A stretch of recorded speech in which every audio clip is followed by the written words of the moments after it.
আজ একটু লাউয়ের কোপ্তা কারি বানিয়েছিলাম, সেটাই সবার সঙ্গে আজকে শেয়ার করব।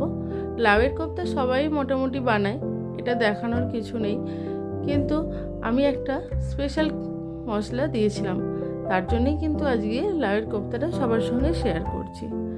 লাউটা যেমন ছাড়িয়ে নিলাম একটা পিলারের সাহায্যে, খুব সুন্দরভাবে এটা ছাড়ানো যায়, একটু ছাড়িয়ে নিলাম। এবার আমার অতটা লাগবে না, হাফ করে নিলাম। লাউটা একটু বীজ হয়ে গেছে, তাই বীজের অংশটা একটু বাদ দিয়ে দিলাম। তারপর একটা গ্রেটারের সাহায্যে খুব ভালো করে গ্রেট করে নেব। একদম মিহি গ্রেট করে নেওয়ার পর ওতে কিছুক্ষণ নুন দিয়ে একটুখানি রেখে দেবো। প্রায় 10-15 মিনিট মতো রাখলেই লাউয়ের যে জলটা সেটা পুরো বেরিয়ে যাবে। তারপর একটা কাপড়ের মধ্যে টুইস্ট করে করে পুরো জলটা বার করে নিতে হবে। এই জলটা কিন্তু ফেলে দেব না, যখন গ্রেভি বানাবো তখন তার মধ্যে এটা দিয়ে দেব। এই লাউটা যেটা বেরোলো এটা এবার রেখে দিয়ে একটা মশলা তৈরি করে নেব। বললাম যে একটা মশলার কথা বলছিলাম, সেটাই এখন বানিয়ে নিচ্ছি। প্রথমে জিরে আর গোলমরিচ আমি একটুখানি শুকনো নেড়ে নেব।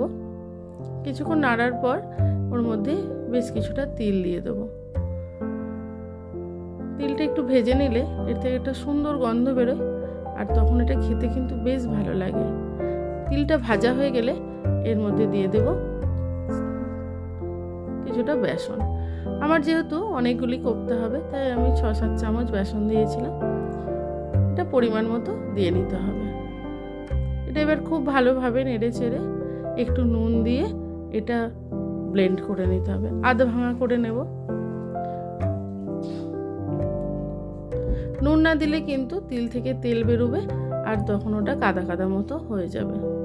এবার এর মধ্যে জিরে গুঁড়ো, হলুদ গুঁড়ো, লঙ্কা গুঁড়ো, একটু আদা আর কাঁচা লঙ্কার কুচি দিয়ে দিলাম। আর দিয়ে দিলাম বাড়িতে যে কিচেন কিং মশলাটা করে রেখেছিলাম, সেটাও কিছুটা দিয়ে দিলাম। এবার পরিমাণ মতো নুনটা দিয়ে নিতে হবে। এবার যে মিশ্রণটা বানিয়েছিলাম সেটা এর মধ্যে দিয়ে দিলাম, তিল আর বেসনে দিয়ে এবার হালকা হাতে একটু মেখে নেব। কিছুক্ষণ দলাই মালাই করলেই তারপর ওটা খুব সুন্দর মাখা হয়ে যাবে। এবার একটু রিফাইন তেল গরম করে কোপ্তাগুলো ছোট ছোট হাতে একটু তেল নিয়ে বলের আকারে এগুলো ভেজে নেব। প্রথমেই যখন দেওয়া হবে তেলটা খুব ভালো করে গরম করে তারপরে একটু ফ্লেমটা কমিয়ে আস্তে আস্তে করে নিতে হবে। এবার গ্রেভি করার জন্য কাজু, টমেটো, আদা আর কাঁচা লঙ্কা ওই লাউয়ের জলটা দিয়ে ভালো করে ব্লেন্ড করে নিলাম। যে তেলটাই ভেজেছিলাম সেই তেলটা তো অতটা লাগলো না, তাই কিছুটা কমিয়ে তার মধ্যে কিছু গোটা গরম মশলা ফোড়নে দিয়েছিলাম। যেমন ছোট এলাচ, বড় এলাচের হাফ একটু দিয়েছিলাম, দারুচিনি, লবঙ্গ, আর দিলাম তেজপাতা, শুকনো লঙ্কার গোটা জিরে। ফোড়নটা দিয়ে যখন সুন্দর গন্ধ বেরোলো, এবারে মশলাটা দিয়ে দিলাম। এবার রেগুলারের যে মশলা দিই অল্প অল্প করে সেগুলোও দিয়ে দিলাম। ধনে গুঁড়ো, জিরে গুঁড়ো, একটু লঙ্কার গুঁড়ো, একটু কাশ্মীরি লঙ্কার গুঁড়ো দিয়ে দিলাম, আর অল্প হলুদ গুঁড়ো। এবার এটাকে খুব ভালো করে কষিয়ে নেব। কষতে কষতে যখন উপরে তেলটা উপরে ভেসে উঠবে তখন এর মধ্যে জল দেব।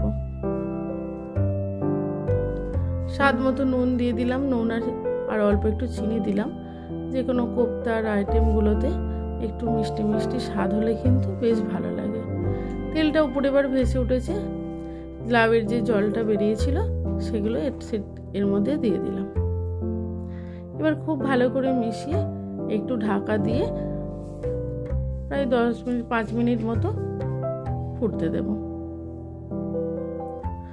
ফুটে উঠলে এবার এর মধ্যে কিছুটা কাসুরি মেথি হাতের মধ্যে ডলে এর মধ্যে দিয়ে দিলাম অল্প একটু ধনেপাতা। যখন এই রসটা ফুটছে তখনই তার মধ্যে কোপ্তাগুলো দিয়ে এবার ফুটিয়ে নেব। নামানোর আগে কিছুটা ফ্রেশ ক্রিম দিয়ে দিলেই রেডি কোপ্তা কারি। আমার এই ভিডিওটি যদি ভালো লাগে তাহলে অবশ্যই লাইক, শেয়ার এবং সাবস্ক্রাইব করে পাশে থাকবেন। আর ভিডিওটি দেখার জন্য অসংখ্য ধন্যবাদ।